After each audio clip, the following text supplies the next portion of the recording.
कहानी की शुरुआत में हम ड्रैगन बैंक कॉरपोरेशन को देखते हैं, जो जापान की एक बहुत बड़ी फेमस और पावरफुल कंपनी है। यहाँ काम करना लाखों लोगों का सपना है और उन्हीं में से एक गाकू भी था। आज ड्रैगन बैंक कंपनी का रिक्रूटमेंट डे है और गाकू इस मौके को बिल्कुल खोना नहीं चाहता, लेकिन इंटरव्यू प्रोसेस बहुत मुश्किल था। कंपनी में जॉब के लिए करीब 5000 एप्लीकेंट आए थे, लेकिन उनमें से बस 80 को ही सिलेक्ट किया जाएगा। सिलेक्शन तो और भी मुश्किल तब हो गया जब उन्हें पता चला कि इंटरव्यू खुद कंपनी की डायरेक्टर किरिका ले रही है। जल्दी ही गाकू की बारी आई, लेकिन वो इतना नर्वस था कि शुरुआत में ही बहुत सारी गलतियां कर दी। जैसे चेयर पर बैठने से पहले ही वो नीचे गिर गया। फिर उसने खुद को एक कंप्यूटर जीनियस बताया जो किसी भी सिस्टम को हैक कर सकता है, लेकिन किरिका इस बात से इम्प्रेस नहीं हुई। उसके लिए ये काफी नहीं था, इसीलिए उसने गाकू को रिजेक्ट कर दिया। गाकू के बाद इंटरव्यू देने हारू नाम का लड़का आया, जो बोलचाल और बात करने में बहुत चालाक था। उसने इंटरव्यू पैनल को बहुत हंसाया, लेकिन किरिका पर उसकी बातों का कोई असर नहीं हुआ, बल्कि उसे लगा कि हारू बहुत ज्यादा बोलता है, इसीलिए हारू भी उनकी कंपनी के लिए फिट नहीं है। इसीलिए हारू को भी रिजेक्ट कर दिया गया। लेकिन उन दोनों को रिजेक्ट करना किरिका की जिंदगी का सबसे गलत फैसला साबित होने वाला है, जिसके लिए किरिका को सबसे ज्यादा पछताना पड़ेगा। फिर जब गाकू और हारू कंपनी से बाहर आए तो अचानक उनकी मुलाकात हुई। एक दूसरे से मिलकर दोनों बहुत खुश हुए। दरअसल वो दोनों एक ही क्लास में पढ़ते थे। गाकू थोड़ा शर्मीला था, अक्सर लोग उसे बुली करते थे। फिर एक दिन हारू ने देखा कि कुछ लड़के गाकू को परेशान कर रहे हैं। तब हारू गाकू की मदद करने के लिए तुरंत आगे आया और उन बदमाशों की पिटाई कर दी। लेकिन उसी समय उनके बाजू से एक ट्रक निकला और पास ही में एक कैमरा दिखाई दिया। दरअसल उस सिक्योरिटी कैमरा में हारू की फाइट रिकॉर्ड हो गई थी। अगर किसी को भी ये फुटेज मिल गई तो हारू पर केस हो सकता है, जिससे वो जेल भी जा सकता है। अब हारू ने उसकी मदद की थी, इसीलिए उसका एहसान चुकाने के लिए गाकू ने अपना लैपटॉप निकाला और उस सिक्योरिटी सिस्टम को हैक करके फुटेज डिलीट कर दी। फिर उस दिन से दोनों पक्के दोस्त बन गए, लेकिन ग्रेजुएशन के बाद दोनों अलग हो गए, जैसा हमेशा होता है। अब किस्मत से दोनों इतने सालों बाद फिर से मिले, लेकिन इस बार दोनों को ड्रैगन बैंक ने रिजेक्ट कर दिया था। फिर गाकू का टैलेंट देखकर हारू के दिमाग में एक आइडिया आया कि क्यों ना वो दोनों मिलकर अपना खुद का बिजनेस, खुद की कंपनी शुरू करे। गाकू को भी ये आइडिया पसंद आया और दोनों ने स्टार्टअप शुरू करने का फैसला किया।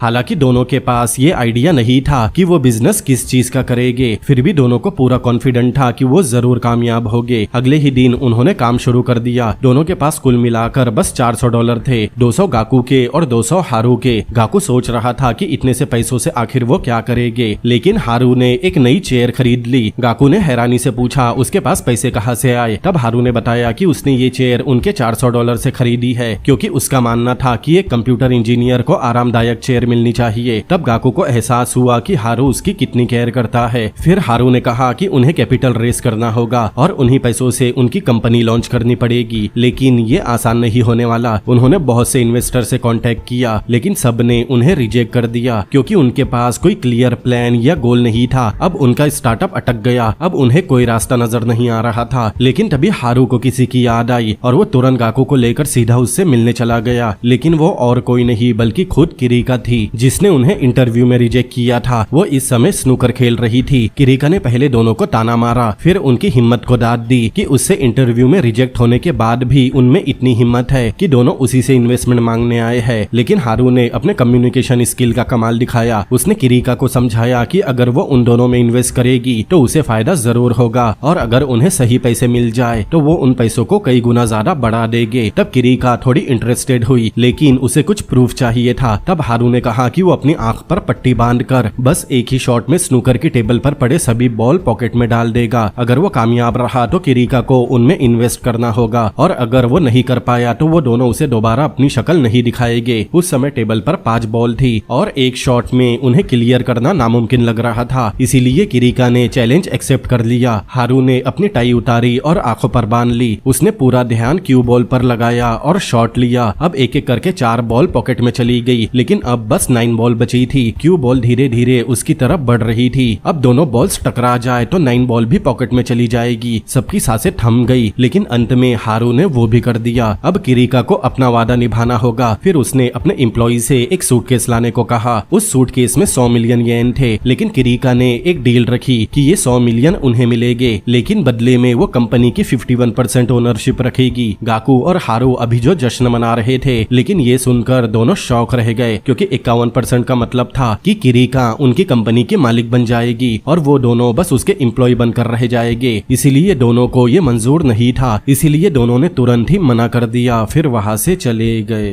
उन्हें इन्वेस्टमेंट नहीं मिली थी, लेकिन फिर भी दोनों ने सेलिब्रेट करने का फैसला किया। लेकिन वही बार में उन्होंने एक इन्फॉर्मेशन सुनी। दरअसल ड्रैगन बैंक कंपनी एक सिक्योरिटी का कंपटीशन होस्ट करने वाली है। गाकू ने बताया इस कंपटीशन में दुनिया भर के टॉप हैकर्स हिस्सा लेने वाले हैं और जो भी इस कंपटीशन को जीतेगा उसके ऊपर बड़ी बड़ी कंपनीज का ध्यान जाएगा। हारू को लगा ये एक बहुत ही बड़ा और अच्छा मौका है और गाकू से कहा कि उसे इस कंपटीशन में जरूर हिस्सा लेना चाहिए, क्योंकि हारू को पूरा भरोसा था कि गाकू अपनी स्किल से इस कंपटीशन को जीत जाएगा और इससे उन्हें अपनी कंपनी को लॉन्च करने का एक बहुत ही बड़ा मौका मिल जाएगा। लेकिन गाकू थोड़ा हिचकिचा रहा था। उसे लग रहा था कि उसकी एबिलिटी इस कंपटीशन के लिए काफी नहीं है। लेकिन गाकू के कुछ कहने से पहले ही हारू ने उसे कंपटीशन के लिए रजिस्टर कर दिया। अब थोड़े ही दिनों में क्वालिफिकेशन शुरू हो गए। गाकू अकेला कंप्लीट कर रहा था, जबकि बाकी हैकर पूरी टीम के साथ कंप्लीट कर रहे थे। उसे 1000 कॉम्पिटिटर को हराकर टॉप 12 में आना था, तभी वो फाइनल में पहुंचेगा। कंपटीशन के रूल बहुत आसान थे। कंपटीशन में क्वेश्चन पूछे जाने वाले हैं और सवाल के सही जवाब देने वालों को पॉइंट्स मिलेंगे, लेकिन जितने मुश्किल सवाल होंगे उतने ज्यादा पॉइंट मिलेंगे। टॉप 12 टीम जिन्हें सबसे ज्यादा पॉइंट मिलेंगे वही फाइनल में जाएगी। शुरू में गाकू अच्छा कर रहा था, वो सही जवाब दे रहा था और धीरे धीरे उसकी रैंकिंग ऊपर जा रही थी, लेकिन वो अब भी टॉप 12 से काफी दूर था। अब उसे डर लगने लगा था कि कहीं वो एलिमिनेट ना हो जाए। लेकिन इसी बीच हारू वहां पहुंचा। हारू अपने साथ पूरे 100 नए हैकर्स की टीम लेकर आया था। वो सभी ऑनलाइन थे जो अब गाकू को आंसर देने में मदद करेंगे। ये देखकर गाकू बहुत खुश होता है। फिर पूरे जोश के साथ वापस कंपटीशन में लग गया। अब उन हैकर्स की मदद से गाकू की रैंकिंग तेजी से ऊपर चढ़ने लगी। कुछ ही समय बाद वो 35वें नंबर पर पहुंच गया, लेकिन फाइनल में पहुंचने के लिए ये काफी नहीं था। समय बहुत कम था, इसीलिए अब उसके पास बस एक ही रास्ता बचा कि अब उसे सबसे मुश्किल सवाल का जवाब देना होगा। अगर इस सवाल का जवाब सही हो गया तो वो टॉप 12 में आ सकता है। माहौल बहुत टेंस था। हारू तो इतना घबरा गया कि वो रिजल्ट देखने रुका तक नहीं। वो छत पर चला गया। फिर थोड़ी देर बाद गाकू भी छत पर आया और जैसी उम्मीद थी उसने क्वालिफिकेशन राउंड पार कर लिया था। तब दोनों खुशी से नाचने लगे। लेकिन कंपटीशन अभी खत्म नहीं हुआ था। फाइनल राउंड खुद ड्रैगन बैंक की बिल्डिंग में हो रहा था और इसमें दुनिया की 12 बेस्ट हैकर की टीम आई थी। उनमें सबसे टॉप पर खुद ड्रैगन बैंक की टीम टी है, जो चैंपियनशिप की सबसे बड़ी दावेदार भी थी। दूसरी तरफ हारू की टीम में बस एक ही मेंबर था, गाकू, और उस समय हारू भी वहां मौजूद नहीं था। फिर ऑर्गेनाइजर ने फाइनल राउंड्स के रूल बताए। हर टीम को एक फोर्ट्रेस दिया गया जिसकी वैल्यू 10,000 पॉइंट थी। अब सबको एक दूसरे की फोर्ट्रेस को हैक करके पॉइंट कमाने होंगे और आखिर में जिसके पास सबसे ज्यादा पॉइंट होंगे वही टीम जीतेगी। अब थोड़ी देर बाद किरीका वहां आई और कंपटीशन को ऑफिशियली शुरू कर दिया। ठीक उसी समय अचानक हारू भी वहां पहुंचा, लेकिन वो एक तांत्रिक के जैसे कपड़े पहनकर आया था और उसके हाथ में एक मैजिक फेदर डस्टर मतलब झाड़ू जैसा कुछ था। उसे देखकर सब हैरान रह गए कि वो यहाँ क्या करने आया है। हारू गाकू के पास गया और बोला कि कंपटीशन शुरू होने के ठीक 1 मिनट बाद वाईफाई एक्सेस करना। इतना बोलकर हारू स्टेज की तरफ गया और अजीब से मंत्र पढ़ते हुए अपनी झाड़ू हवा में लहराने लगा। लेकिन चमत्कारिक रूप से उसकी इन हरकतों का ऐसा असर हुआ कि कोई भी टीम नेटवर्क से कनेक्ट नहीं कर पा रही थी। सब कंफ्यूजन में पड़ गए थे। फिर जैसा हारू ने कहा था, गाकू ने ठीक 1 मिनट बाद वाईफाई से कनेक्ट किया। अब बस उसी के पास नेटवर्क था। गाकू ने तुरंत ही बाकी के प्लेयर्स की फोर्ट्रेस पर अटैक करना शुरू कर दिया। इसी बीच ऑडियंस में एक आदमी को कुछ शक हुआ। उसने देखा कि हारू का फेदर डस्टर मतलब झाड़ू असल में टिन फॉइल से बना है, जिसे हिला हिलाकर हारू बाकी के टीम के सिग्नल ब्लॉक कर रहा है। दरअसल हारू ने पहले से एक अलग वाईफाई राउटर तैयार कर रखा था, जो उसने फूलों के गुलदस्तों के पीछे छुपाया था ताकि कोई उसे पकड़ ना सके। उसने वो वाईफाई इस तरह से सेट किया था कि कंपटीशन शुरू होने के 1 मिनट बाद ही वो वाईफाई शुरू हो, जिससे बाकी सब कनेक्ट न कर पाए। जब तक बाकी की टीम उसके वाईफाई से कनेक्ट करने में लगी थी, तब तक गाकू बहुत आगे निकल चुका था। लेकिन अब क्योंकि गाकू अकेला काम कर रहा था, थोड़ी ही देर बाद उसकी स्पीड कम होने लगी, जिससे उसकी रैंकिंग भी नीचे आने लगी। अब जल्दी ही वो सबके नीचे पहुंच गया। अब गाकू की हिम्मत भी टूटने लगी थी। उसे लगने लगा था कि अब तो जीतना नामुमकिन है। लेकिन हारू के पास एक और प्लान था। अब जैसे ही कंपटीशन का समय खत्म होने के करीब आया, हारू ने गाकू से कहा कि अब वो ऑर्गेनाइजर के वाईफाई से कनेक्ट करे। फिर हारू ने अपने वाईफाई का पासवर्ड बदल दिया, जिससे बाकी सारी टीम का कनेक्शन टूट गया। इस मौके का फायदा उठाकर गाकू ने लगातार साइबर अटैक शुरू कर दिए, जिससे उनकी टीम का स्कोर आसमान छूने लगा। वही बाकी टीम के पास अब दोबारा कनेक्ट करने का समय नहीं बचा और इस तरह गाकू और हारू की टीम ने एक शानदार जीत हासिल की। किरीका दोनों की जीत से बहुत इम्प्रेस हुई, लेकिन उनकी हैकिंग स्किल से नहीं बल्कि उनकी चालाकी और दिमाग से। तब उसे एहसास हुआ कि उसने दोनों को रिजेक्ट करके कितने बड़े टैलेंट को रिजेक्ट किया है। इसीलिए उसने तुरंत ही उन्हें फिर से ऑफर दिया कि इस बार वो उन्हें 200 मिलियन येन देगी, लेकिन बदले में उसे अब भी 51% शेयर चाहिए। लेकिन हारू ने किरीका और उसके ऑफर दोनों को इग्नोर कर दिया। अब कुछ ही मिनट बाद जो आदमी उनकी चालाकी देखकर उन पर शक कर रहा था, अब वो खुद उनके पास आया। उसका नाम किदान है। किदान एक बहुत बड़ी मल्टीनेशनल कंपनी का मालिक था। उसने उन्हें नया ऑफर दिया कि वो उन्हें 30 मिलियन येन इन्वेस्टमेंट देगा, लेकिन बदले में उसे 15% शेयर चाहिए। ये डील हारू को बहुत पसंद आई क्योंकि इससे उन्हें पैसे भी मिल जाएंगे और कंपनी का कंट्रोल भी उन्हीं के पास होगा। लेकिन किदान ने एक शर्त रखी कि उन्हें 1 महीने के अंदर 3 मिलियन येन की कमाई करनी पड़ेगी, वरना वो अपना इन्वेस्टमेंट वापस ले लेगा। हारू को फिर भी कोई फिक्र नहीं हुई। जैसे ही पैसे मिले उसने खुश होकर एक सेल्फी ली क्योंकि उसके दिमाग में पहले से एक प्लान था।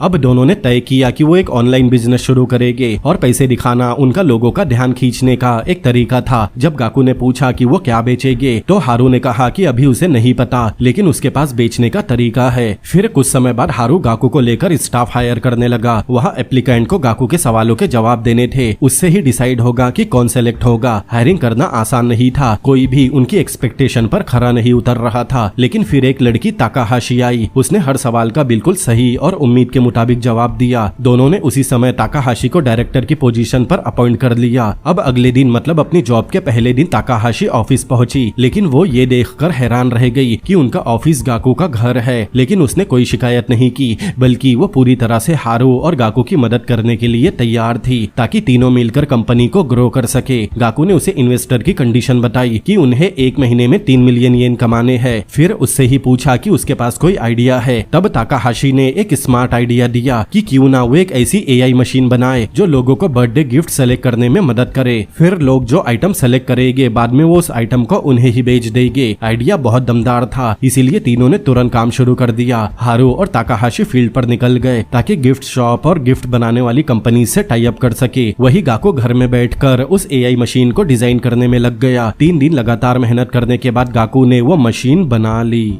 लेकिन जब हारू ने देखा तो वो उनकी इमेजिनेशन से बिल्कुल अलग थी, लेकिन हारू को वो भी पसंद आई। दरअसल गाकू ने इंसान की शक्ल की जगह एक रैबिट फिगर बना दिया था। अब उनके पास उसे चेंज करने का टाइम नहीं था, इसीलिए उन्होंने ताकाहाशी को कस्टमर हैंडल करने के लिए बैठा दिया ताकि ताकाहाशी ही कस्टमर से बात करे। अब जो ताकाहाशी बोल रही थी और कर रही थी वही वो रोबोटिक रैबिट रिपीट कर रहा था। उन्होंने उस रैबिट का नाम रेन रेन रखा। अब ताकाहाशी पहली बार कैमरा के सामने आ रही थी, इसीलिए वो थोड़ी घबराई हुई थी, लेकिन उसकी ये हल्की सी घबराहट लोगों को बहुत प्यारी लगी और देखते ही देखते रेन रेन सोशल मीडिया पर वायरल हो गई। लोग उसकी क्यूट और ऑकवर्डनेस की वजह से उस पर ध्यान देने लगे और धीरे धीरे वो बहुत फेमस हो गई। अब कस्टमर कभी भी मैसेज करने लगे, दिन हो या रात हो, घर हो या पार्क। ताकाहाशी को हर जगह बैठकर कस्टमर्स को हैंडल करना पड़ रहा था। अब पहले हफ्ते के बिजनेस के बाद तीनों ये जानने के लिए बहुत एक्साइटेड थे कि कितनी कमाई हुई है, लेकिन जब फाइनल रिजल्ट आया तो सबको डिसअपॉइंटमेंट हुई क्योंकि पूरे हफ्ते में सिर्फ 49,000 येन की कमाई हुई थी। ये देखकर उन्हें लगने लगा कि इस स्पीड से तो उनका 3 मिलियन येन का मंथली टारगेट कभी पूरा नहीं हो पाएगा। फिर भी तीनों ने हार नहीं मानी। वो बैठकर सोचने लगे कि दिक्कत कहाँ है। हारू को लगा कि लोग इसीलिए नहीं आ रहे क्योंकि उनके पास कोई खास प्रोडक्ट नहीं है। तब ताकाहाशी ने अपने फ्लावर शॉप के एक्सपीरियंस से बताया कि ज्यादातर लड़के फूल खरीदने में हिचकिचाते हैं। अगर उन्हें एडवाइस दी जाए और साथ ही डिलीवरी सर्विस भी हो तो शायद ये आइडिया चल सकता है। अब उनके पास और कोई रास्ता नहीं था तो उन्होंने यही तरीका अपनाने का फैसला किया। ताकाहाशी को कस्टमर की सोच अच्छी तरह समझती थी, इसीलिए उसने बहुत ही जोश और कॉन्फिडेंट के साथ काम संभाल लिया। कुछ ही समय बाद उन्हें एक ऐसा ऑर्डर मिला जिसमें एक लड़का अपने मनपसंदीदा सेलिब्रिटी को बुके भेजना चाहता था। इसीलिए उन्होंने ऐसा सुंदर बुके तैयार किया कि जब वो उन सेलिब्रिटीज के पास पहुंचा तो बुके उन्हें इतना पसंद आया कि उन्होंने बुके की फोटो सोशल मीडिया पर डाल दी और बुके की बहुत तारीफ भी की। बस यही से सब बदलने लगा। लोग जानना चाहते थे कि ये बुके आया कहाँ से है। फिर जब उन्हें हारू के ऑनलाइन स्टोर का पता चला तो कस्टमर बहुत बड़ी अमाउंट में उनकी साइट पर आने लगे। गाकू तो दिन रात ऑर्डर में उलझ गया। इतना काम बढ़ गया था कि उसे खुद समझ नहीं आ रहा था कि कहाँ से शुरू करे और कहाँ खत्म। अब उनका बिजनेस सच में ग्रो करने लगा था।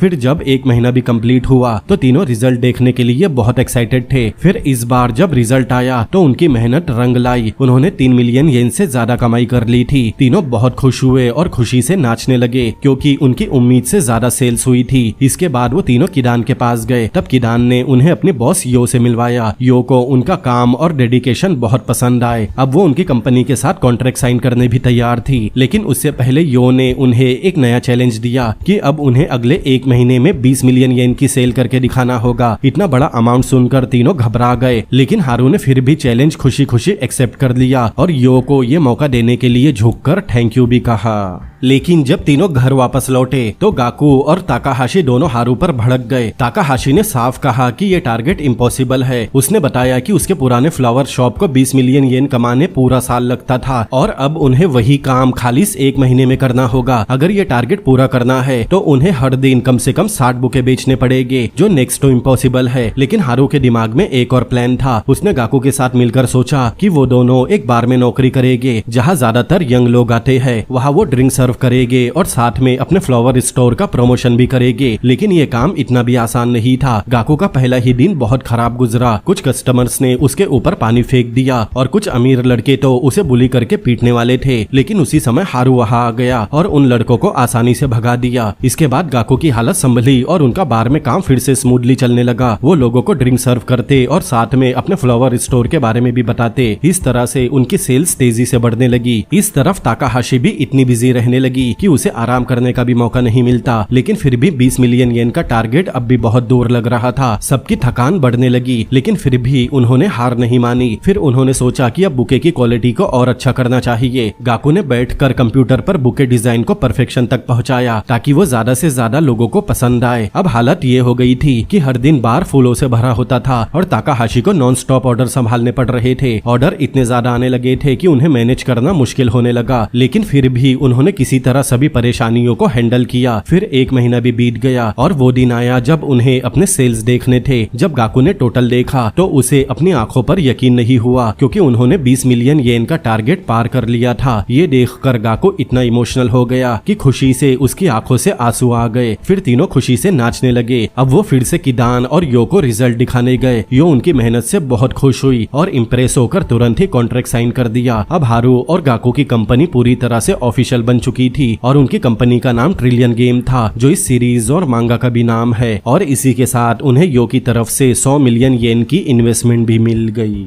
लेकिन उनकी खुशी ज्यादा दिनों तक नहीं चली, क्योंकि ड्रैगन बैंक ने अपना खुद का एक पावरफुल एआई मशीन लॉन्च कर दिया और उसी के जरिए उन्होंने पब्लिक में ये साफ कर दिया कि अब वो ट्रिलियन गेम को कंपटीशन से बाहर कर देंगे। उनका मकसद था अपनी बड़ी रेपुटेशन और पैसा लगाकर हारू की कंपनी को पूरी तरह से बर्बाद कर देना। हारू को इस बात का बड़ा झटका लगा, क्योंकि उसे कभी अंदाजा नहीं था कि किरीका इतनी गिर जाएगी। लेकिन हारू इतनी आसानी से हार मानने वालों में से नहीं था। उसने तुरंत प्लान बनाना शुरू कर दिया कि ड्रैगन बैंक को कैसे हराया जाए। उसने गाकू और ताकाहाशी को बुलाया और कहा कि अब ट्रिलियन गेम को अगले स्टेज पर ले जाना होगा। उन्होंने फूल बेचने का काम पूरी तरह से बंद करने का फैसला किया। उनका नया प्लान था एक लाइव गेम लॉन्च करने का, जिसमें लोग पार्टिसिपेट करे और प्राइज जीत सके। मतलब अब ट्रिलियन गेम एक गेमिंग कंपनी बनने वाली है। इसके लिए जरूरी था कि उनके पास गेम डिजाइन करने वाली एक स्किल टीम हो। हारू ने कहा उनके पास जो 100 मिलियन येन की इन्वेस्टमेंट आई है, इसका इस्तेमाल करके वो एक गेमिंग कंपनी खरीदेंगे और उसे अपने विजन के हिसाब से डेवलप और आगे बढ़ाएंगे। इसीलिए जल्दी ही हारू और गाकू निकल पड़े अलग अलग कंपनीज से बात करने। लेकिन ये काम इतना आसान नहीं था। कई बड़ी और छोटी कंपनीज ने साफ मना कर दिया। फिर भी दोनों ने हार नहीं मानी। वो हर जगह जाते रहे, उन्हें समझाते रहे। लेकिन फिर उन्हें एक ऐसी टीम मिली जो पहले बड़ी बड़ी कंपनीज के लिए गेम बनाती थी, लेकिन अब बंद होने की कगार पर थी। हारू ने उस टीम में पोटेंशियल देखा और उन्हें बोला कि पैसा वो लगाएगा, बस वो लोग एक ऐसा हाई क्वालिटी गेम बनाए जो मार्केट में सबसे टॉप गेम को टक्कर दे सके। हारू की बातों में दम था, इसीलिए धीरे धीरे वो टीम मान गई और उन्होंने ट्रिलियन गेम के साथ काम करना शुरू कर दिया। इसके बाद हारू ने एक नया ऑफिस रेंट पर लिया। वो ऑफिस इतना बड़ा और शानदार था कि ऑफिस को देखकर सब हैरान रह गए। गाकू को तो यकीन ही नहीं हुआ कि वो एक ऐसी जगह का मालिक बन चुका है। ये सब हारू की वजह से ही पॉसिबल हुआ था। अब उन्होंने मिलकर सोचा कि कोई नया और फ्रेश गेम बनाना चाहिए। सबने मिलकर डिसाइड किया कि वो एक नया गेम बनाएंगे। नाम रखा गया सर्वाइवल आइलैंड। इसीलिए सब काम पर लग गए। फिर जल्दी ही उनकी कंपनी ने एक बड़ा लॉन्च इवेंट रखा जिसमें काफी लोग आए। इस इवेंट में हारू ने सबको चौंका दिया क्योंकि उसने ना कि बस ट्रिलियन गेम का पहला गेम इंट्रोड्यूस किया बल्कि एक बहुत ही फेमस गेम प्रोड्यूसर को भी मंच पर बुलाया। उसका नाम था हाई। हाई वो प्रोड्यूसर था जिसे हर बड़ी कंपनी काम पर रखना चाहती है। हाई ने वहाँ खुद अनाउंस किया कि वो अब ट्रिलियन गेम के साथ काम करेगा। ये सुनकर सभी ऑडियंस चौंक गई कि हारू ने उसे मनाया कैसे, लेकिन किसी को नहीं पता था कि वो असली हाई नहीं था। हारू ने एक नॉर्मल आदमी को हाई का गेटअप देकर मंच पर खड़ा कर दिया था। मतलब सब कुछ एक क्लेवर ट्रिक थी, लेकिन ये ट्रिक काम कर गई और ट्रिलियन गेम को इन्वेस्टर से 2 बिलियन गेम की इन्वेस्टमेंट मिल गई। लेकिन जल्दी ही गाकू को पता चला कि असल में सर्वाइवल आइलैंड वाला गेम हारू का असली मकसद नहीं है। उसने ये प्रोजेक्ट इसलिए बनाया है ताकि लोगों से इन्वेस्टमेंट ले सके। उसका असली मकसद एक ऐसी मीडिया एम्पायर बनाना है जो ड्रैगन बैंक को भी पीछे छोड़ दे। जब गाकू को सच्चाई पता चली तो वो अंदर से हिल गया। उसे कभी अंदाजा नहीं था कि हारू के मन में इतने बड़े प्लान्स है। इसके बाद हारू ने किडान से कांटेक्ट किया और उसे एक प्लान बताया कि दोनों मिलकर जापानीज एंटरटेनमेंट इंडस्ट्री को कंट्रोल कर सकते हैं। लेकिन किडान को ये आइडिया पसंद नहीं आया, इसीलिए उसने साफ मना कर दिया। हारू को बहुत दुख हुआ और वो चुपचाप वहाँ से चला गया।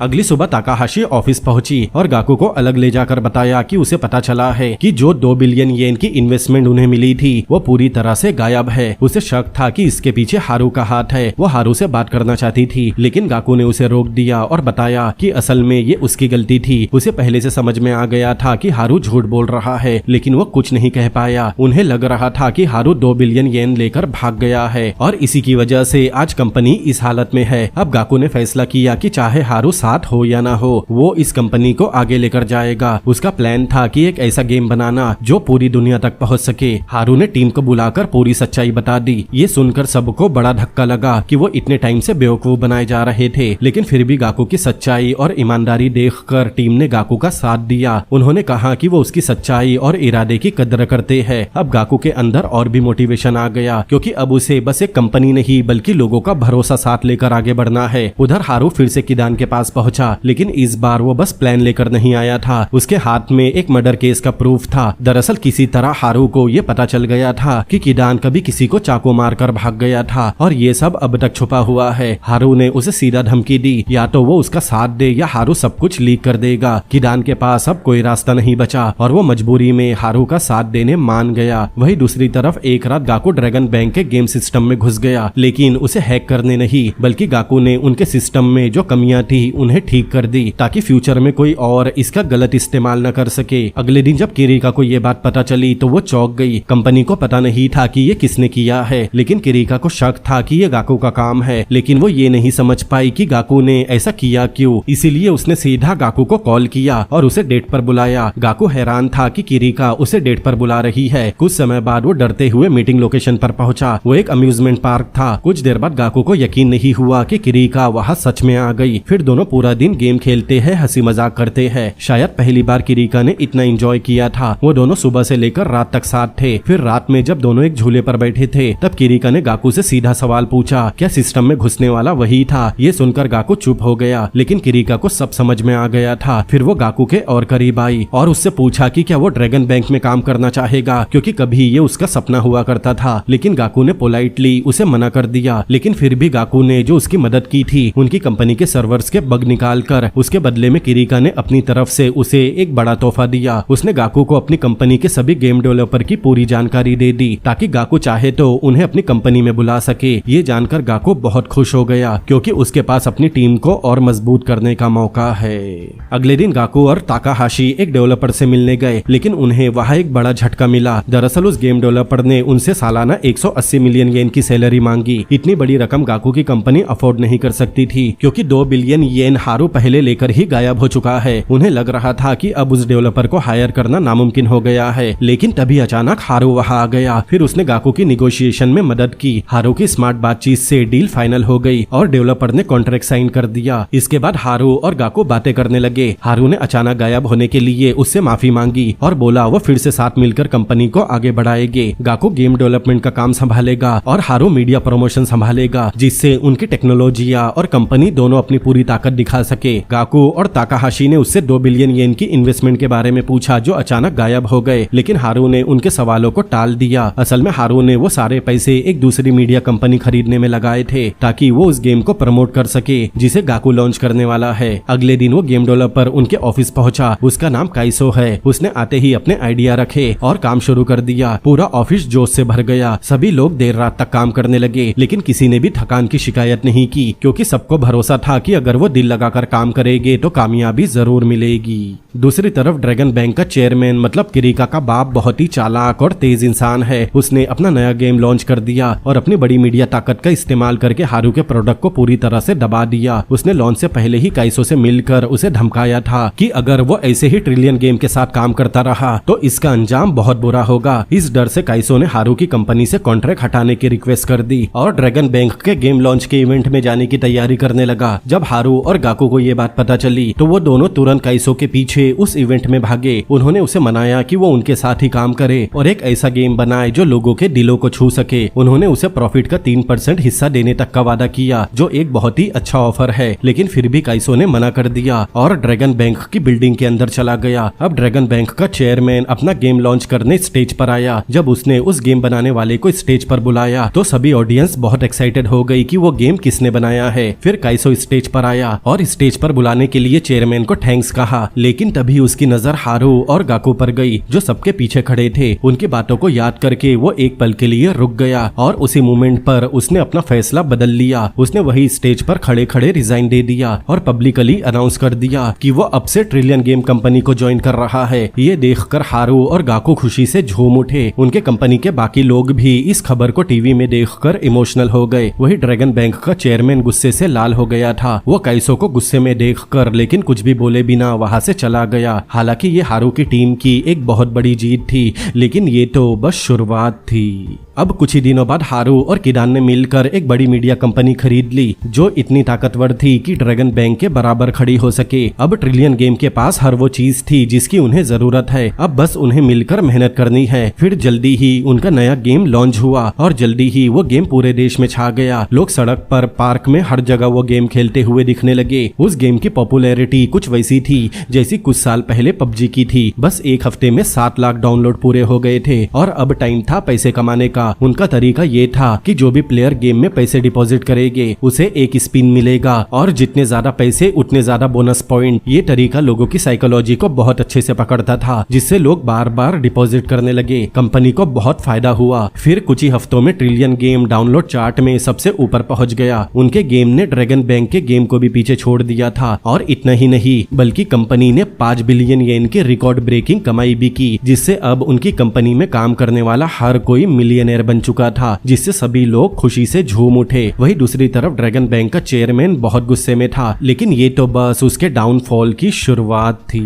हारू ने अब एक और बड़ा कदम उठाया। उसने डिसाइड किया कि वो अपने प्रॉफिट का पूरा पैसा एक नया टीवी चैनल लॉन्च करने में लगाएगा जिसका नाम होगा ट्रिलियन टीवी। इस चैनल में हर तरह का एंटरटेनमेंट होगा, कुकिंग शो, गेम शो और भी बहुत कुछ। इतना बड़ा कदम आज तक किसी भी प्राइवेट कंपनी ने नहीं उठाया था, यहाँ तक कि ड्रैगन बैंक ने भी नहीं, क्योंकि अगर बहुत सारे लोग एक साथ टीवी देखेंगे तो उनका सर्वर क्रैश हो सकता है। लेकिन गाकू ने पहले ही इसकी तैयारी कर रखी थी। उसने बिना सोए दिन रात काम करके ट्रिलियन गेम का सारा सर्वर क्लाउड सिस्टम पर शिफ्ट कर दिया, जिससे कभी भी ओवरलोड ना हो और सब स्मूथली चले। लेकिन ड्रैगन बैंक भी पीछे हटने वालों में से नहीं था। उन्होंने तुरंत एक फॉरेन कंपनी के साथ डील साइन की। अब ड्रैगन ग्रुप ट्रिलियन ग्रुप को पूरी तरह से मिटाने की कोशिश में लग गए। अब इस तरफ किडान, गाकू और ताकाहाशी को हालात और खराब लगने लगे, लेकिन हारू के लिए कुछ भी इम्पॉसिबल नहीं था। उसके मुताबिक ट्रिलियन टीवी को एक टॉप क्वालिटी चैनल बनाने के लिए उन्हें एक ऐसा एंकर चाहिए था जो सबका भरोसा जीत सके, और जापान में नागास से बेहतर कोई नहीं था। इसीलिए हारू और गाकू खुद नागास को ढूंढने निकल गए। नागास बहुत काबिल एंकर था, लेकिन इस समय वो एक छोटे से ब्रॉडकास्टिंग स्टेशन पर काम कर रहा था। दरअसल कुछ सालों पहले जब वो नेशनल टीवी में था तब एक बार वहाँ बस स्पॉन्सर्स को खुश करने के लिए जानबूझकर झूठी खबर चलाई गई। नागास एक ईमानदार आदमी था, उसे ये मंजूर नहीं हुआ और उसने जॉब छोड़ दी। ये सब जानकर हारू ने उसे इनवाइट किया कि वो ट्रिलियन टीवी में काम करे और ये वादा किया कि ट्रिलियन टीवी में कभी भी झूठ नहीं दिखाया जाएगा और उसका नाम फिर से ऊपर लाया जाएगा। ये सुनकर नागास मान गया और निगोशिएशन के बाद उसने ऑफर एक्सेप्ट कर लिया। अब ट्रिलियन टीवी अपने शो बनाना शुरू कर सकती थी। फिर बहुत ही जल्द ट्रिलियन टीवी ने अपना पहला एपिसोड रिलीज किया जो जबरदस्त हिट भी रहा। सोशल मीडिया पर चारों तरफ उस शो की तारीफ होने लगी। ये उनके लिए एक बहुत बड़ी जीत थी। सब लोग बहुत खुश हुए और साथ ही कंपनी की सेल्स भी एकदम से बढ़ गई। फिर थोड़े समय में ही ट्रिलियन टीवी ने 250 मिलियन येन की कमाई भी कर ली।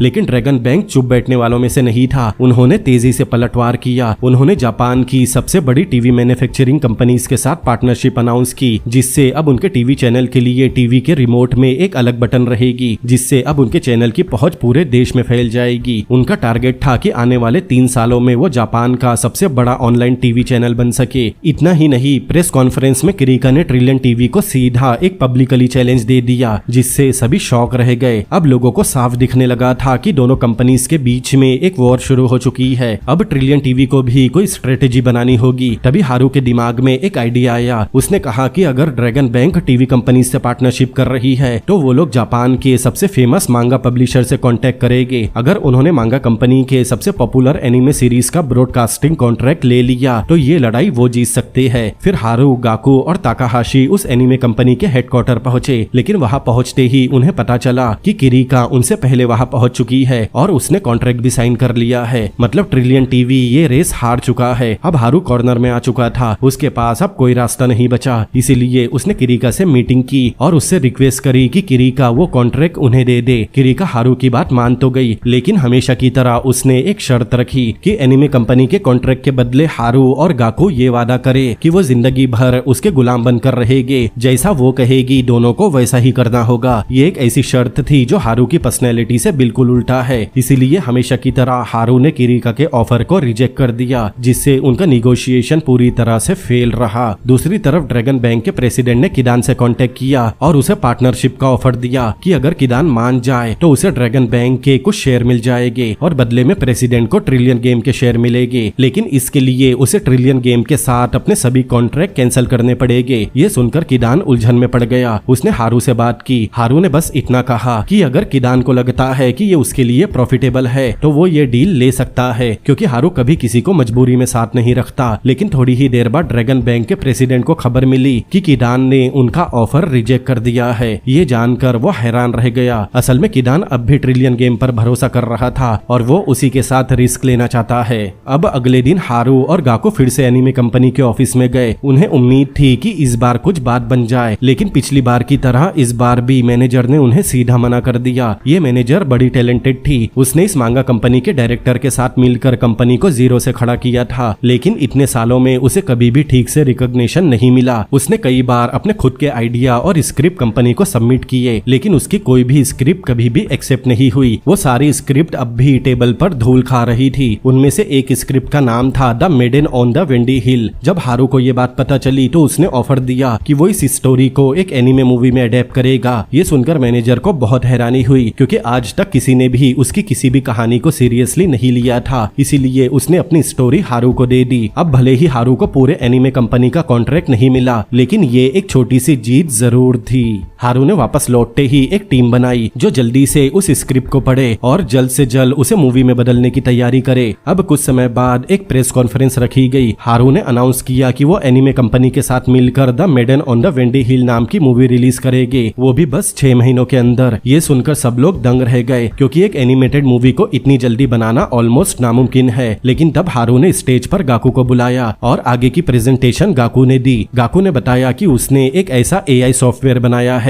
जिससे खूबसूरत से खूबसूरत एनिमेटेड सीन बहुत जल्दी तैयार किए जा सकते हैं। इसलिए वो मूवी को 6 महीने में पूरा कर लेंगे। लेकिन कुछ लोगों ने सवाल उठाए कि अगर वो मांगा कंपनी ट्रिलियन टीवी के साथ काम करेगा तो उस मांगा कंपनी को ड्रैगन बैंक का कॉन्ट्रैक्ट तोड़ने की भारी पेनल्टी देनी पड़ेगी। ये सुनते ही हारू स्टेज पर आया और साफ बोल दिया कि मांगा कंपनी की पेनल्टी ट्रिलियन टीवी पे करेगा। अब माहौल बहुत ज्यादा गर्म हो गया। ऑडियंस में बैठी किरीका गुस्से से लाल हो गई, क्योंकि हारू ने उसके नाक के नीचे से उसका पार्टनर छीन लिया था। वो गुस्से में उठी और वहां से चली गई। इस तरफ हारू ने अपनी चतुराई से वो कॉन्ट्रैक्ट अपने नाम ले लिया। इतना ही नहीं, ट्रिलियन टीवी को वो एनिमेटेड मूवी के डिस्ट्रीब्यूशन राइट्स भी मिल गए। अब एनिमे मूवी में कितना पोटेंशियल है, आप इस बात से अंदाजा लगा लो कि पूरी दुनिया में सबसे ज्यादा कमाई करने वाली मूवी का नाम है नेजा 2, जो एक एनिमेटेड मूवी है। खैर, अब इस सक्सेस के बाद ट्रिलियन टीवी ने जापान की 4 सबसे बड़ी टीवी मैन्युफैक्चरिंग कंपनी को कन्विंस कर लिया और अब उनके रिमोट पर ट्रिलियन टीवी का भी एक अलग बटन आने लगा, जिससे ड्रैगन बैंक पूरी तरह से पीछे रह गया। चेयरमैन को यह बर्दाश्त नहीं हुआ, इसीलिए उसने हारू की टीम को मीटिंग के लिए बुलाया। मीटिंग में उसने एक बड़ा ऑफर रखा कि ड्रैगन बैंक ट्रिलियन गेम को 70 बिलियन येन में खरीदना चाहता है, लेकिन हारू ने बिना सोचे समझे ऑफर को तुरंत ही रिजेक्ट कर दिया। ये सुनकर चेयरमैन को गुस्सा आ गया। उसने धमकी दी कि वो खुद को इस खेल का बैंक मानता है जिसके पास सबसे ज्यादा पैसा है, और आखिर में जीत उसी की होती है जिसके पास सबसे ज्यादा पैसा है। उसने कहा कि ट्रिलियन गेम को अब ड्रैगन बैंक के अंडर एक पेरेंट कंपनी बन जाना चाहिए, लेकिन ये सुनते ही हारू हंसने लगा। उसने कहा उल्टा चेयरमैन और ड्रैगन बैंक को उसकी कंपनी की पेरेंट कंपनी बन जानी चाहिए, क्योंकि बहुत जल्द ट्रिलियन गेम ड्रैगन बैंक को निगल जाएगा। ये सुनकर ड्रैगन बैंक का चेयरमैन गुस्से में तमतमा गया, क्योंकि किसी ने आज तक उससे इस अंदाज में बात करने की हिम्मत नहीं की थी। जब ड्रैगन बैंक के प्रेसिडेंट ने वॉर डिक्लेयर किया था तो उसने सोचा नहीं था कि हारू की टीम इतनी हिम्मत वाली निकलेगी कि उसका खुलकर सामना करेगी। लेकिन दूसरी तरफ हारू ने पहले ही एक स्ट्रेटेजी तैयार कर रखी थी। उसे पता था कि जापान में अभी भी ज्यादातर कैश ही चलता है, इसीलिए उसने सोचा कि अगर वो एक ऐसी वेबसाइट और ऐप बनाए जिसमें लोग क्रेडिट कार्ड से भी पेमेंट कर सके तो वो सिस्टम काफी प्रॉमिसिंग साबित होगा, जैसे हमारे यहाँ फोन पे चलता है ठीक वैसे ही। लेकिन इसके लिए सबसे पहले उन्हें पूरे देश में रिटेल स्टोर से पार्टनरशिप करनी पड़ेगी, ताकि ट्रिलियन गेम कस्टमर और सेलर के बीच एक मिडलमैन बन सके। और सच में ये आइडिया बहुत असरदार साबित हुआ। बहुत से लोग उनकी पेमेंट ऐप डाउनलोड करके इस्तेमाल करने लगे, लेकिन रेवेन्यू अभी भी एवरेज ही था। गाकू और ताकाहाशी दोनों को चिंता होने लगी, क्योंकि अगर ऐसा ही चलता रहा तो उनके पास प्रोजेक्ट को आगे चलाने के लिए फंड नहीं बचेगी। तभी गाकू आया और बोला कि उसके पास एक और आइडिया है। दरअसल जापान में ज्यादातर लोग मेट्रो में ट्रेवल करते हैं और वहाँ पेमेंट स्वाइप कार्ड से होती है, लेकिन ये स्वाइप कार्ड बनाने में ट्रेन ऑपरेटर को एक्स्ट्रा पैसे लगते हैं। अगर उनकी कंपनी ट्रेन ऑपरेटर से पार्टनरशिप कर ले और कार्ड की जगह पेमेंट उनका ऐप करने लगे तो ये गेम चेंजर साबित होगा। इससे ऑपरेटर का खर्चा बचेगा और लोगों को भी सुविधा मिलेगी, क्योंकि उन्हें साथ में कार्ड रखने की जरूरत नहीं पड़ेगी। इस आइडिया को तुरंत लागू करने के लिए वो लोग ट्रेन ऑफिस पहुंच गए, लेकिन वहाँ उनकी फिर से किरिका से मुलाकात हुई। वो भी इस कॉन्सेप्ट की पोटेंशियल को पहचान चुकी थी, लेकिन जब दोनों की प्रपोजल सुनी गई तो ऑपरेटर ने दोनों के ही ऑफर रिजेक्ट कर दिए। उस रात हारू सोच में डूबा हुआ था। फिर उसने एक प्लान बनाया और सीधा किरिका से मिलने की रिक्वेस्ट की, लेकिन असल में उसका मकसद था कि किरिका को ये कन्विंस करे कि दोनों मिलकर काम करे। अगर दोनों कंपनीज मिल जाए तो ये प्रोजेक्ट जरूर पास होगा। और हैरानी की बात ये हुई कि थोड़ा सोचने के बाद किरिका भी मान गई। जब गाकू को ये खबर मिली तो वो भी शॉक रह गया, क्योंकि दोनों कंपनीज हमेशा राइवल रही है, लेकिन अब साथ काम करने वाली है। अब अगले दिन वो फिर से ट्रेन ऑपरेटर के पास पहुंचे। दोनों की तरफ से दिया गया म्यूचुअल बेनिफिट का ऑफर ऑपरेटर को इतना स्ट्रॉन्ग लगा कि वो मना ही नहीं कर पाया। जल्दी ही ट्रेन ऑपरेटर के शेयर होल्डर्स की मीटिंग हुई और प्रोजेक्ट को ग्रीन सिग्नल मिल गया। मतलब अब ड्रैगन बैंक और ट्रिलियन कंपनी इस प्रोजेक्ट में साथ काम करने वाली है। लेकिन जैसे ही ये खबर ड्रैगन बैंक के प्रेसिडेंट को पता चली तो उसे अपनी बेटी का डिसीजन बिल्कुल पसंद नहीं आया। उसे किरिका पर बहुत गुस्सा भी आया, क्योंकि उसे ये पार्टनरशिप बिल्कुल भी मंजूर नहीं थी। इसीलिए उसने एक चाल चली। फिर कुछ ही दिनों बाद अनाउंसमेंट आया कि ट्रेन कंपनी ने कॉन्ट्रैक्ट कैंसिल कर दिया है और अब वो बस ड्रैगन बैंक के साथ काम करेगी। ये खबर सबके लिए बहुत शॉकिंग थी। इतना शॉक काफी नहीं था कि तभी उन्हें पता चला कि उनकी कंपनी के सर्वर ने काम करना बंद कर दिया है। गाकू ने तुरंत इन्वेस्टिगेशन शुरू की। तब उसे पता चला उनके सिस्टम में ब्रीच हुआ है, सारा डेटा चोरी हो गया है, लेकिन हैकर का कोई ट्रेस नहीं मिला। अब कंपनी कोलैप्स के कगार पर थी। इसी दौरान हारू को ड्रैगन बैंक के प्रेसिडेंट ने बुलाया। उसने कहा कि अगर कंपनी को बचाना है तो हारू को उसके सामने अपने घुटने टेकने होंगे और झुककर मदद मांगनी होगी, नहीं तो ट्रिलियन गेम मार्केट से मिटा दी जाएगी। हारू कंफ्यूजन में था। एक तरफ उसके दोस्तों की मेहनत और दूसरी तरफ उसके उसूल और सेल्फ रिस्पेक्ट थी। उसे अपने दुश्मन के सामने झुकना भी नहीं था। इस समय उसे पता नहीं था कि क्या फैसला करना है। अब कस्टमर का डेटा लीक होने की वजह से ताकाहाशी ने फैसला किया कि वो अगले दिन एक प्रेस कॉन्फ्रेंस करके पब्लिकली माफी मांगेगी और कंपनी के डायरेक्टर होने के नाते अनाउंसमेंट करेगी कि वो कंपनी से रिजाइन कर रही है और वो पूरी गलती अपने ऊपर ले लेगी। लेकिन जाते जाते उसने हारू और गाकू से कहा कि वो किसी भी तरह कंपनी को जरूर बचाए। ताकाहाशी की बात सुनकर हारू ने अपना डिसीजन ले लिया। फिर वो गाकू और किडान के साथ ड्रैगन बैंक के प्रेसिडेंट से मिलने गया और वहाँ हारू ने सच में अपने घुटने टेक कर उससे माफी मांगी। कंपनी को बचाने के लिए हारू अपने 42% शेयर भी देने तैयार था, लेकिन उसकी एक शर्त थी, उसे ड्रैगन बैंक में सीनियर मैनेजर की पोस्ट चाहिए। ये सुनते ही प्रेसिडेंट ने ये ऑफर तुरंत ही मान लिया, क्योंकि 42% शेयर देने की वजह से trillion game company dragon group की पेरेंट कंपनी बन जाएगी। अब उसी समय से हारू ड्रैगन बैंक का एम्प्लॉय बन गया। ये देखकर गाकू का दिल टूट गया, क्योंकि उसे नहीं लगा था कि हारू 42% देकर कंपनी को भी ड्रैगन बैंक को दे देगा। उसे लगा जिस पर उसने इतना भरोसा किया उसी ने धोखा दे दिया। गाकू को इसकी बिल्कुल भी उम्मीद नहीं थी कि हारू ऐसा करेगा। उसे इतना बड़ा झटका लगा कि वो कुछ बोल ही नहीं पाया और चुपचाप वहां से चला गया। उसी समय किदान ने भी अपने 15% शेयर बेच दिए। उसने शुरुआत में सिर्फ 300 मिलियन येन लगाए थे, लेकिन अब वो 300 मिलियन येन 10 बिलियन बन चुके थे, यानी उसका प्रॉफिट 300 गुना हो गया था। अब उसके पास इतना पैसा है कि वो जिंदगी भर बिना कुछ और काम किए दुनिया घूम सकता है। अगले दिन हारू जो अब ड्रैगन कंपनी का मैनेजर बन चुका है, पूरी टीम के साथ ट्रिलियन गेम के ऑफिस पहुंचा और वहां ऑफिशियली मर्जर कंप्लीट किया। अब ट्रिलियन गेम ड्रैगन ग्रुप की एक छोटी मतलब पेरेंट कंपनी बन चुकी थी। ये सब देखकर सब लोग बहुत गुस्से में थे। सबको लगा हारू ने उन्हें धोखा दिया है और अब वो उनके दुश्मन के साथ मिल गया है। यहाँ तक कि गाकू को भी यही लगा, और जब उसे लगा कि उसकी खुद की कंपनी अब उसके हाथ में नहीं रही तो उसका दिल टूट गया। उसने भी सब छोड़ने का मन बना लिया था। वो रिजाइन करने का फैसला कर चुका था, लेकिन फिर भी उसने लेटर फाड़ दिया, क्योंकि अंदर से वो कंपनी छोड़ नहीं पा रहा था। तभी अचानक हारू वहां आया और गाकू को एक फाइल दी। फिर उसने गाकू को सच बताया। दरअसल उस फाइल में ड्रैगन बैंक के प्रेसिडेंट के क्रिमिनल रिकॉर्ड थे, जो हारू ने सीक्रेटली कलेक्ट किए थे। उन रिकॉर्ड को प्रेसिडेंट ने अपने पैसे और पावर के दम पर कभी बाहर नहीं आने दिए। हारू ने शेयर इसीलिए छोड़े ताकि वो अंदर जाकर सबूत इकट्ठा कर सके और उसके सिस्टम को अंदर से तोड़ सके। अब दोनों ने मिलकर एक प्लान बनाया। अगले दिन जब प्रेसिडेंट बाहर गया, तब गाकू एक जेनिटर के भेष में उसके ऑफिस में घुस गया और उसके कंप्यूटर को हैक करके पूरा डेटा चुरा लिया। लेकिन अगली मीटिंग में उनकी चोरी पकड़ी गई। प्रेसिडेंट ने दिखाया कि उसके कैबिन में हिडन कैमरे लगे हैं, जिसमें गाकू का घुसना रिकॉर्ड हो गया था। सबको लगा प्लान फेल हो गया है, लेकिन हारू खड़ा हुआ और पूरी सच्चाई सामने रखी। उसने कहा आज की मीटिंग में वो ड्रैगन बैंक के प्रेसिडेंट को फायर करने वाला है। ये सुनकर सब चौंक गए, क्योंकि ऐसा करने के लिए हारू के पास ड्रैगन बैंक के 51% शेयर होने चाहिए। तब हारू ने बताया कि किडान का वर्ल्ड टूर पर जाना एक बहाना था। असल में वो फॉरेन इन्वेस्टर से ड्रैगन बैंक के शेयर खरीदने गया था। तभी किडान वहां आया। किडान अपने साथ ड्रैगन बैंक के 16% शेयर लेकर आया था, लेकिन तब भी प्रेसिडेंट हंसने लगा, क्योंकि हारू को अब भी 35% शेयर और चाहिए। लेकिन हारू ने कहा कि 29% शेयर खुद प्रेसिडेंट उसे देगा। तब हारू ने अपना आखिरी दाव खेला। उसने दिखाया उसके पास प्रेसिडेंट की सारी इलीगल एक्टिविटीज की रिकॉर्ड है। दरअसल जब गाकू ड्रैगन बैंक के प्रेसिडेंट के ऑफिस में घुसा था, तो वो बस इंफॉर्मेशन इकट्ठा करने नहीं गया था, बल्कि उसने प्रेसिडेंट के कंप्यूटर के कैमरा को हैक कर लिया था और उसकी पूरी कन्वर्सेशन को रिकॉर्ड कर ली, जिसमें ड्रैगन बैंक का प्रेसिडेंट लीडर्स को इलीगल कामों में शामिल होने के लिए धमका रहा था। ये सबूत इतना पक्का था कि जब ड्रैगन बैंक के प्रेसिडेंट ने ये देखा तो उसके तोते उड़ गए। अब उसके सारे इलीगल क्राइम दुनिया के सामने आने वाले थे। हारू ने साफ साफ बोल दिया, अगर उसने 29% शेयर नहीं दिए तो ये वीडियो पुलिस को दे दिया जाएगा और फिर प्रेसिडेंट सीधा जेल जाएगा। अब ड्रैगन बैंक के प्रेसिडेंट के पास कोई और रास्ता नहीं बचा था। उसे हार माननी पड़ी और उसने 29% शेयर हारू को दे दिए। लेकिन अभी भी हारू के पास 51% शेयर नहीं हुए थे। उसे अभी भी 6% शेयर और चाहिए थे। वो 6% शेयर किरिका के पास थे, लेकिन अपने बाप को जेल जाने से बचाने के लिए किरिका ने भी वो शेयर हारू को दे दिए। अब हारू के पास पूरे 51% शेयर थे, मतलब अब पूरा कंट्रोल हारू के पास आ गया है, जैसा उसने एक दिन प्रेसिडेंट से वादा किया था। लेकिन हारू ने कंट्रोल गाकू को दे दिया, क्योंकि हारू खुद इनसाइड एक्टिविटी और लीक के लिए गिल्टी था और गाकू ही एकमात्र इंसान है जो पूरी तरह से इनोसेंट और कैपेबल है, जिससे अब गाकू बन गया ट्रिलियन गेम का हेड। और मीडिया में चारों तरफ यही खबर चलने लगी कि ट्रिलियन गेम ने ड्रैगन बैंक को हरा दिया और ड्रैगन बैंक को ही टेक ओवर कर लिया। फिर अपना वादा निभाते हुए हारू और गाकू ताकाहाशी को वापस लाने गए। ताकाहाशी भी कंपनी ज्वाइन करने के लिए खुशी खुशी मान गई। फिर उन्होंने किरिका को, जो ड्रैगन बैंक जो अब ट्रिलियन गेम की पेरेंट कंपनी है, उसकी हेड बना दिया। लेकिन इन सब के बाद हारू अचानक गायब हो गया। किसी को नहीं पता था कि हारू कहाँ है और कोई भी उसका पता नहीं लगा पाया। लेकिन फिर पूरे 2 साल बाद एक दिन जब गाकू कोल्ड ड्रिंक लेने गया था, लेकिन उसने कॉइन गिरा दिया, तभी अचानक किसी ने उसे हवा में पकड़ लिया और वो और कोई नहीं बल्कि हारू था। हारू वापस आ गया था। फिर बिना कुछ बोले गाकू को लेकर सीधा अपनी सुपर कार में बैठ गया और गाकू को पोर्ट पर लेकर आया, जहाँ से उनका अगला प्लान शुरू होने वाला है। और इसी के साथ ट्रिलियन गेम का पहला सीजन भी यही खत्म होता है।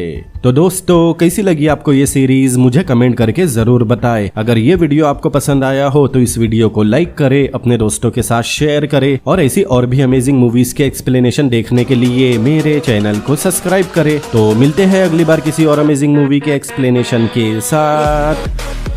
Peace out.